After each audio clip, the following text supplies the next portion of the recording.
Baik, Bapak Ibu, bagian ketiga ini adalah teknik berpikir kreatif. Selamat datang Bu Eis ya, Bu Eis Widyaswara juga yang akan menjadi peninjau di kelas ini.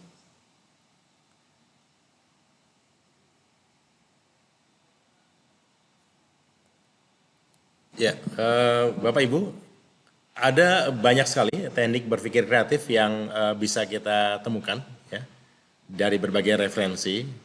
Di kesempatan ini kita bahas 4 saja, dan 4 ini memang banyak sekali digunakan oleh orang-orang gitu. Selain karena mudah, teknik-teknik ini teknik yang tidak asing sebetulnya. Jadi sangat mudah nanti Bapak Ibu aplikasikan di tempat kerja masing-masing. Yang pertama adalah teknik innovation shopping. Yang ini sudah Bapak Ibu lakukan latihannya semalam dan sudah dikumpulkan ke LMS. Kemudian teknik brainstorming yang tadi simulasinya baru saja kita lakukan ya, membahas tentang klakson. Kemudian yang ketiga teknik scamper. Lalu yang keempat business model canvas. Yang 2, 3, 4 ini akan kita lakukan secara diskusi kelompok, di mana nanti hasilnya akan Bapak Ibu upload juga ke LMS ya. Baik, yang pertama innovation shopping ini sudah tidak asing lagi. Bapak Ibu bisa mencari dari berbagai sumber best practice apa saja gitu ya yang relevan dengan bidang kerja kita masing-masing, dan dari situ mungkin kita bisa terinspirasi Pak. Bisa terinspirasi, oh kalau gitu mungkin di tempat saya ini bisa saya pakai gitu ya, bisa saya adopsi. Nah kalau gitu kemudian apa yang perlu Bapak Ibu lakukan supaya best practice tadi bisa cocok gitu ya, diterapkan di tempat kita masing-masing. Tentu tidak mesti persis sama, bisa juga Bapak Ibu akan melakukan beberapa adaptasi, beberapa penyesuaian, yang dengan penyesuaian itu maka menjadi lebih cocok dengan tempat kita masing-masing. Banyak sekali daerah yang yang bisa kita pelajari.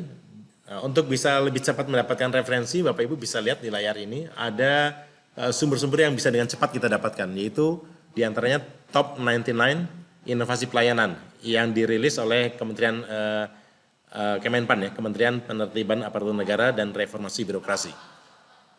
Kemudian ada kontes inovasi solusi.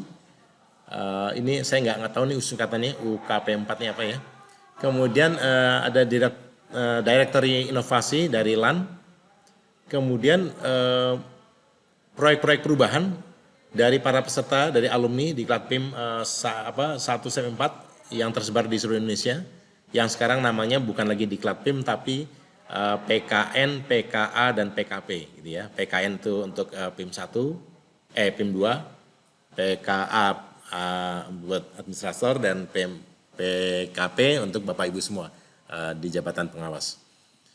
Kemudian Bapak Ibu juga bisa melihat hasil-hasil kajian dari kementerian, lembaga dan daerah. Dan ini semua tersebar ya bisa kita browsing di browser kita masing-masing. Dan ini latihannya yang sudah Bapak Ibu lakukan semalam ya.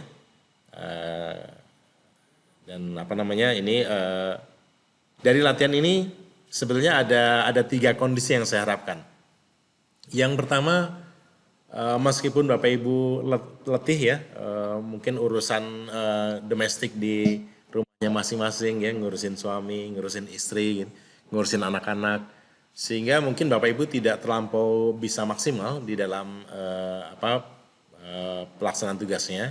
Tetapi saya berharap Bapak Ibu tetap bisa fight gitu ya dengan kondisi yang mungkin tidak optimal, karena ini akan menjadi alat untuk menempa kita secara tidak langsung Bapak Ibu ya.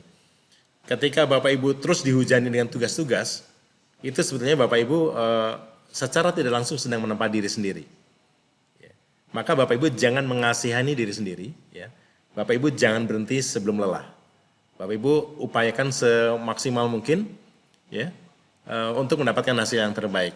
Karena tadi saya katakan bahwa lelahnya Bapak Ibu ya, kemudian pengorbanan waktu, tenaga, mungkin juga biaya yang Bapak Ibu keluarkan, insya Allah nanti akan berbuah manis di ujungnya.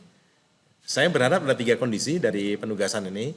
Yang pertama, meskipun Bapak Ibu hanya diminta untuk menyampaikan 3 saja contoh inovasi dari daerah lain, best practice dari daerah lain atau dari lembaga lain, sebetulnya saya ingin melihat siapa di antara Bapak Ibu yang eh, give more than the expectation gitu ya, memberikan lebih daripada yang diharapkan.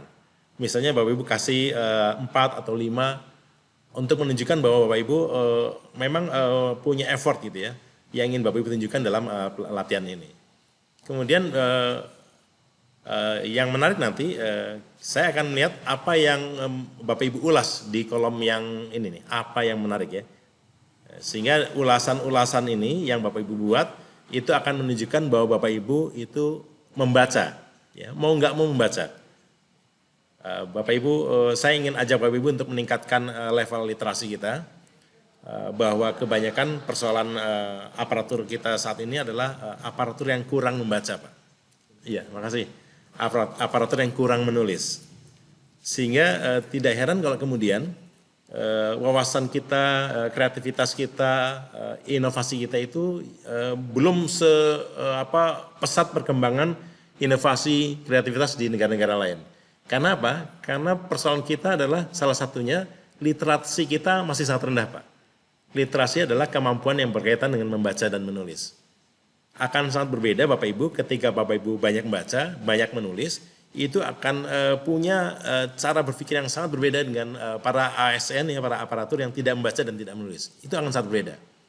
Nah, sehingga dengan penugasan ini, Bapak Ibu, kita akan memaksa Bapak Ibu untuk meningkatkan literasi. Gitu ya. Dan memang capeknya bukan main. Tapi itulah yang saya harapkan Bapak Ibu fight gitu ya. Oke, kemudian setelah itu saya masuk ke ini, brainstorming yang tadi sudah kita peragakan.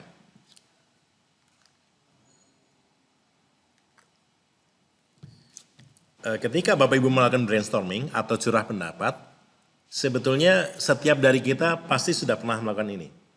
Di kantor kita masing-masing dalam rapat-rapat kerja, rapat teknis, rapat koordinasi di kantor kita ya, atau antar bagian atau antar instansi, yang namanya teknik brainstorm itu sangat sering dilakukan. Tapi mungkin ada tahapan-tahapan yang tidak kita lakukan sepenuhnya. Nah, Bapak Ibu, ternyata brainstorming itu punya aturan main ya, yang namanya rules of brainstorming. Di layar ini tampak bahwa ada 7 ya aturan yang kalau ini kita ikuti, kita bisa mendapatkan hasil brainstorming yang maksimal. Yang pertama, defer judgment. Ada yang bisa menjelaskan apa maksudnya defer judgment?